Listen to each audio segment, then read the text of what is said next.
Shalom saudaraku yang terkasih di dalam Tuhan. Selamat bertemu kembali di dalam kegiatan Rokris kita. Hari ini tanggal 13 November, hari Jumat.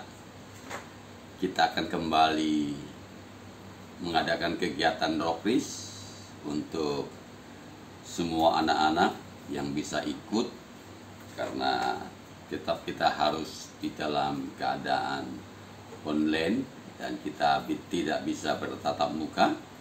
Tapi saya percaya tidak akan mengurangi sukacita kita untuk kita boleh bersama-sama belajar firman Tuhan, memuji dan menyembah Tuhan Allah kita.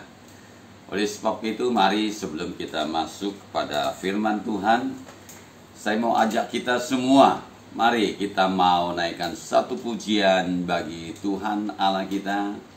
Mari kita enakan pujian, katakan: hidupku menggenapi firman-Mu, tanda mujizat sertai setiap langkahku. Kau bersamaku di dalamku, jadi bukti kebesaran-Mu. Tuhan, Kau sempurna dalam rencana-Mu dan karya-Mu. Ku serahkan hidupku, bukti murnikan dengan Roh-Mu. Hidupku menggenapi firman-Mu,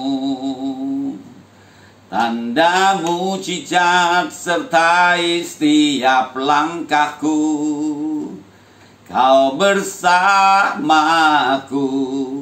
di dalamku, jadi bukti kebesaran-Mu. Hidupku menggenapi firman-Mu, tanda mujizat sertai setiap langkahku. Kau bersamaku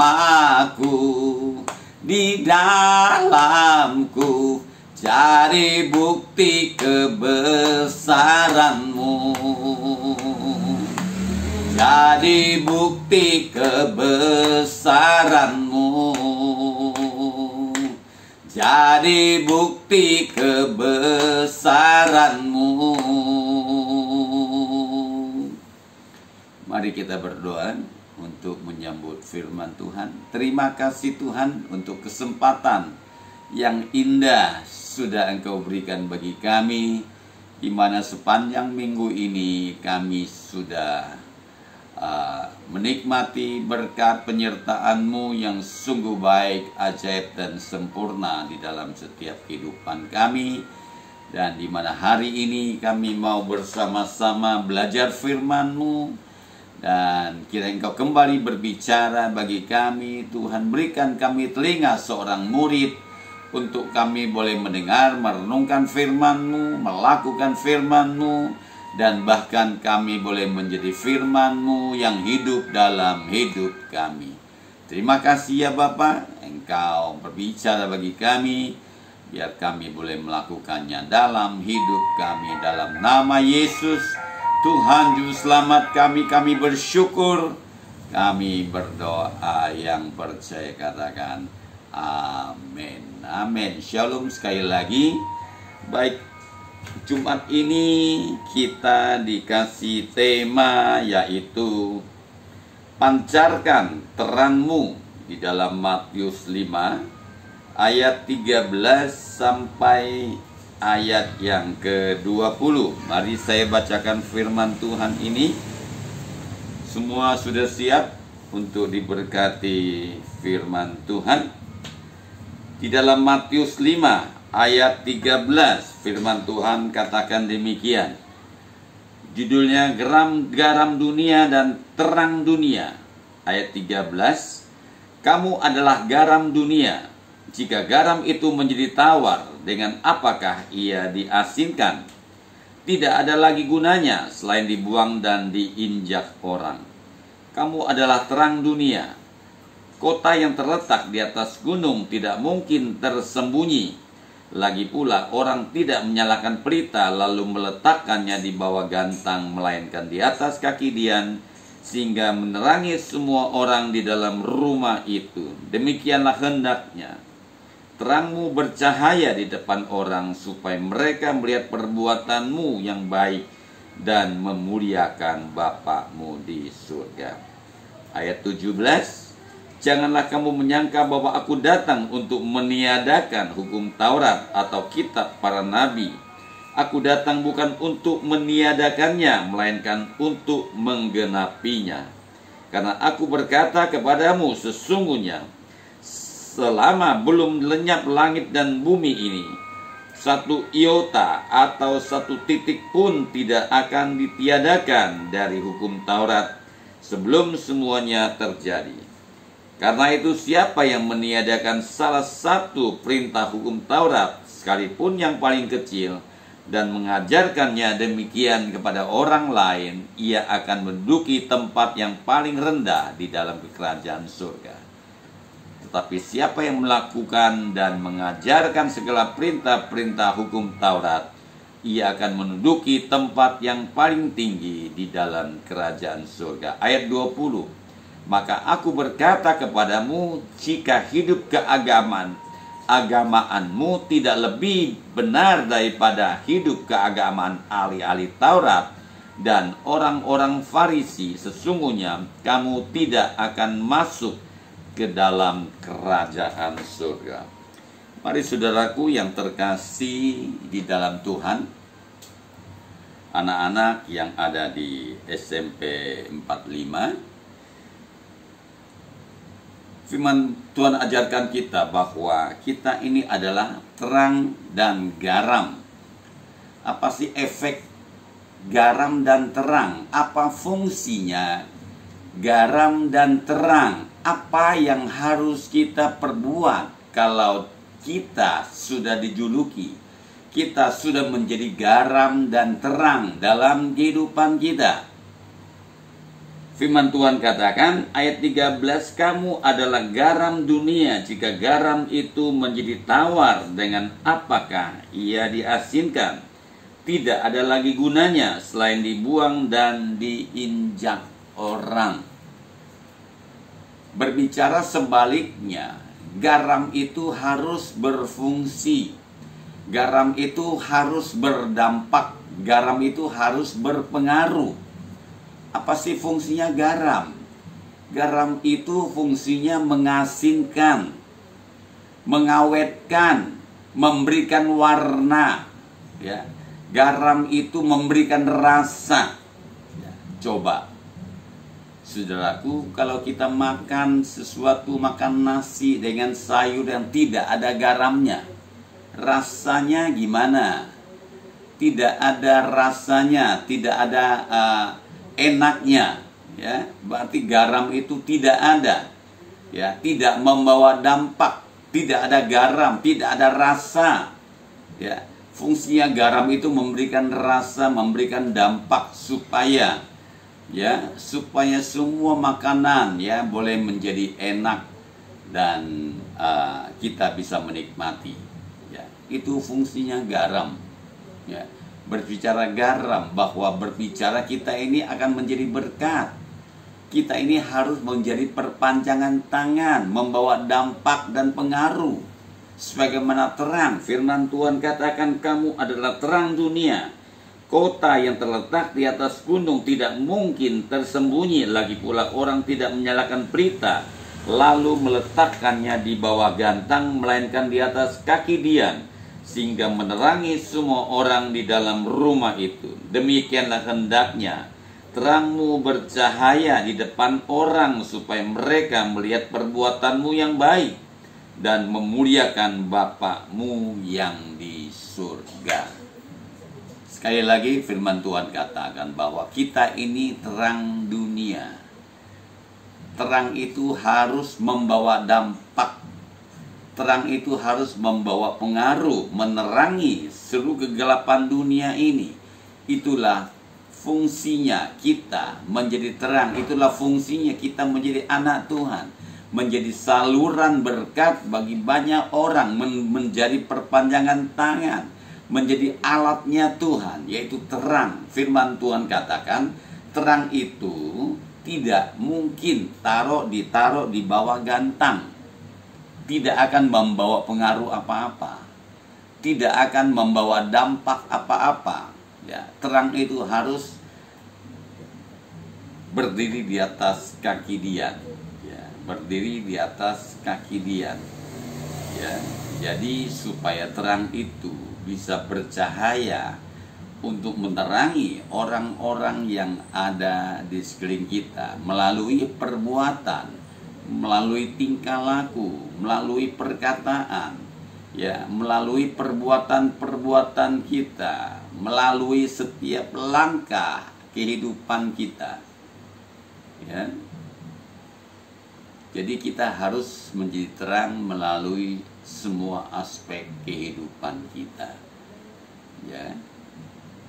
Harus menjadi berkat bagi banyak orang, menjadi contoh, menjadi teladan bahwa terang itu harus nampak kepada semua orang, supaya semua orang boleh melihat ada cahaya, ada sinar cahaya yang keluar dari setiap tingkah laku kita, setiap tutur kata, setiap perkataan kita, setiap perbuatan kita.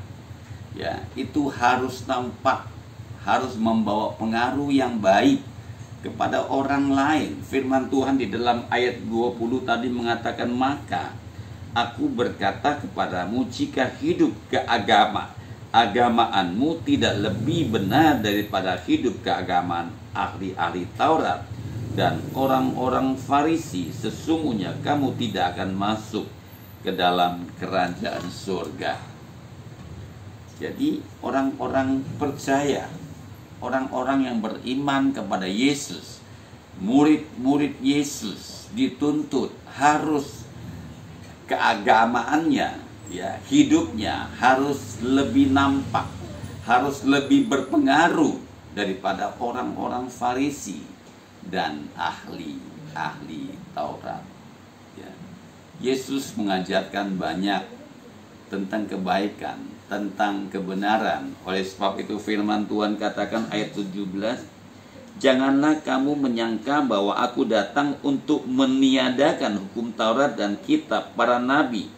Aku datang bukan untuk meniadakan, melainkan untuk menggenapinya. Ya. Saya bacakan firman Tuhan di dalam firman Tuhan di bagian lain, yaitu di dalam Matius 10 ayat 34. Saya bacakan firman Tuhannya. Jangan kamu menyangka bahwa aku datang untuk membawa damai di atas bumi. Aku datang bukan untuk membawa damai, melainkan pedang.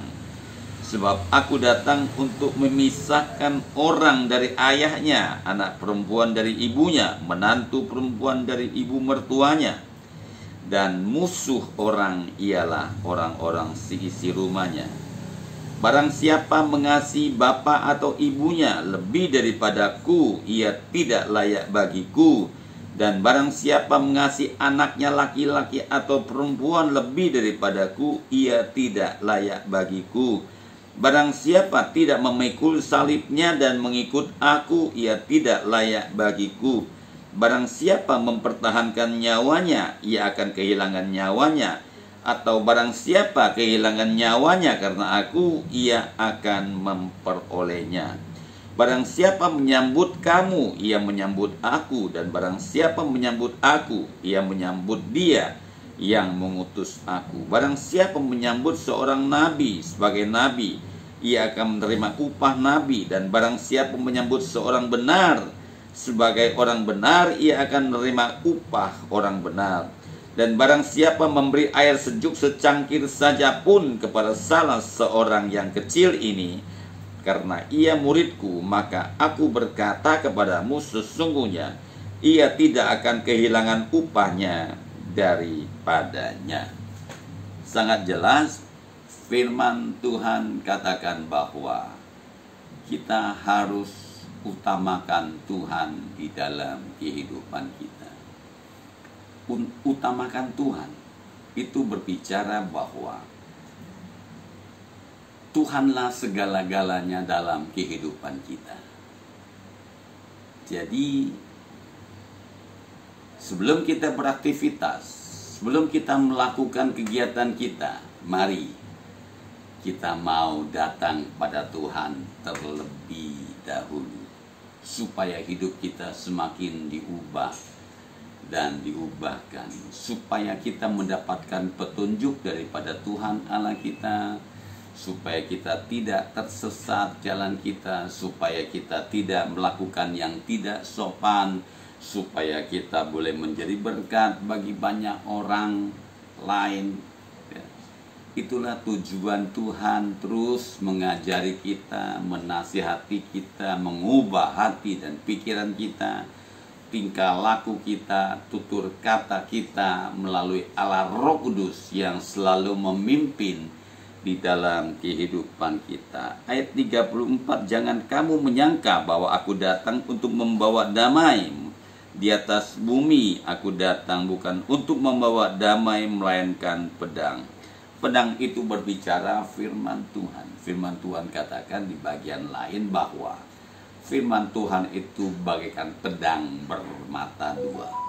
Dia akan menusuk pada jantung, pada sumsum, pada tulang-tulang, ya. Dia akan merubah kehidupan kita. Kenapa? Firman Tuhan itu sangat-sangat menyakitkan. Firman Tuhan itu sangat menusuk, sangat dalam untuk merubah sikap hati, tutur kata, menusuk paling dalam pemikiran yang daripada dunia, ya, yang akan membawa kita kepada kebinasaan, ya. Oleh sebab itu kita sangat membutuhkan firman Tuhan, yaitu pedang bermata dua itu di dalam kehidupan kita. Firman Tuhan itu tajam, ya, dikatakan firman Tuhan itu tajam. Oleh sebab itu firman Tuhan itu sangat diperlukan bagi kita, untuk kita mengasah kehidupan kita, untuk kita boleh menasihati, menegur, untuk kita boleh mengajari kepada orang-orang yang ada di sekeliling kita, supaya mereka boleh mengetahui tentang kebaikan dan tentang kebenaran, yaitu firman Tuhan yang harus disampaikan. Firman Tuhan di bagian lain mengatakan di Matius 4 ayat 4 mengatakan bahwa manusia itu hidup bukan dari roti saja, melainkan dari setiap firman yang keluar dari mulut Allah. Oleh sebab itu mari kita sangat membutuhkan firman Tuhan untuk membentuk kehidupan kerohanian kita, supaya kita boleh semakin sempurna, kita boleh semakin diasah, kita boleh semakin didewasakan, semakin dewasa di dalam Tuhan. Karena setiap hari Allah Roh Kudus akan selalu merubah kita, menginsapkan kita, ya, menginsapkan kita untuk kita boleh berlomba-lomba di dalam iman kita, untuk kita boleh melakukan segala yang baik dan yang benar di dalam kehidupan kita.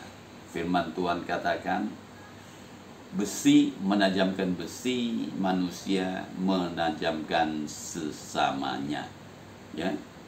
Oleh sebab itu firman Tuhan katakan, mari kita mau saling menasihati, kita mau saling melayani, kita mau saling memberkati, kita mau saling menasihati, saling membangun satu sama lain, dan kita tidak saling menjatuhkan, saling melukai orang lain, dan kita tidak saling meremehkan orang lain, tapi kita mau saling menguatkan satu sama lain melalui firman Tuhan yang kita miliki, kebenaran firman Tuhan yang kita pelajari, dan mari kita bagikan kepada orang lain.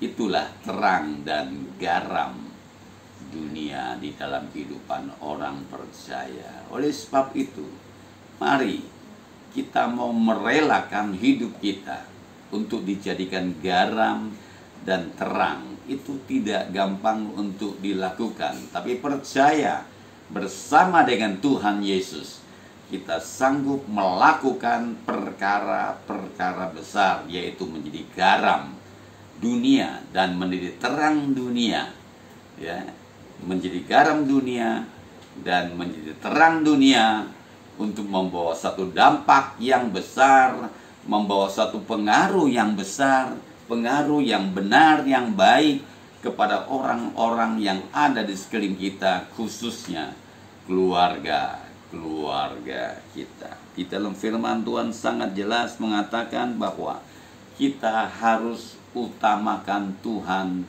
di dalam kehidupan kita, supaya terang itu boleh terpancar dalam kehidupan kita sesuai dengan tema yang diberikan. Pancarkan terangmu, pancarkan terangmu. Firman Tuhan katakan, terang tidak bisa bersatu dengan gelap. Terang itu harus bercahaya, membawa dampak, mempengaruhi kegelapan itu, supaya kegelapan itu boleh sirna dan kembali kepada terang itu sendiri. Mari saudaraku yang terkasih di dalam Tuhan, kita mau belajar, ya, kita mau menjadi terang dan garam, menjadi dampak dan pengaruh, khususnya bagi keluarga, bagi tetangga, bagi wilayah, ya, bagi lingkungan kita, supaya orang-orang boleh melihat perbuatan, orang-orang boleh melihat kehidupan kita, dan orang lain boleh menjadi berkat dan diberkati oleh Tuhan, dan mereka boleh terima Tuhan Yesus sebagai Tuhan dan Juru Selamat pribadi mereka melalui kehidupan kita yang memiliki garam dan terang itu sendiri.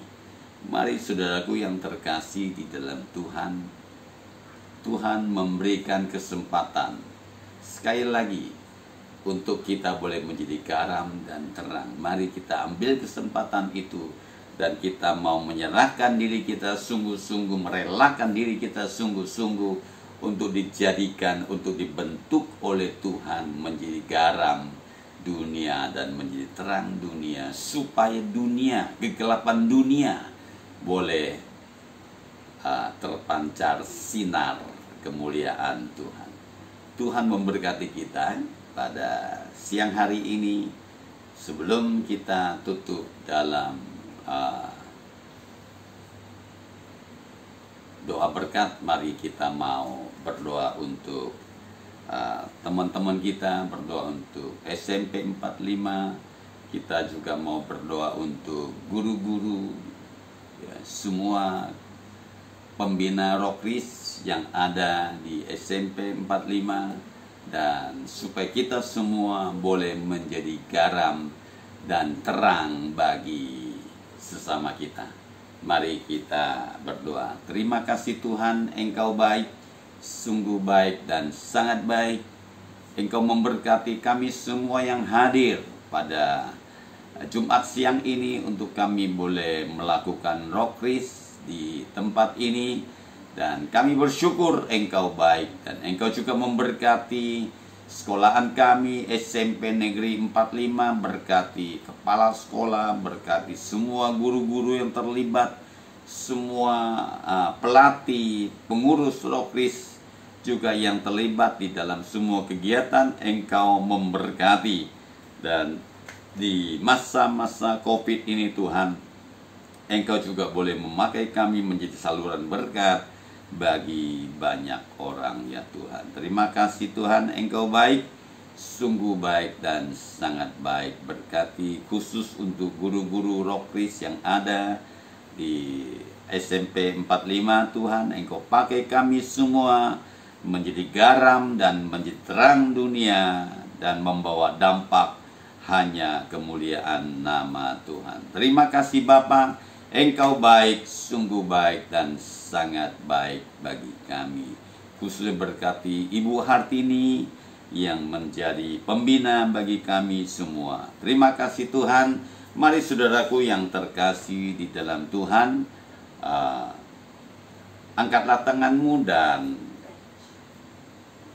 angkatlah hatimu, arahkan hatimu, terimalah berkat yang besar dari Allah Bapa, sumber segala berkat dan sumber segala damai sejahtera dalam kehidupan kita, dengan kasih karunia anak tunggal Yesus Kristus, dengan persekutuan pertolongan Allah Roh Kudus yang sudah menyertai kita dari siang hari ini sampai Maranatha, Tuhan datang kedua kali menjemput kita di atas awan-awan yang permai. Masyarakat kita yang percaya katakan amin. Tuhan Yesus memberkati. Selamat siang dan selamat beristirahat. Tuhan memberkati.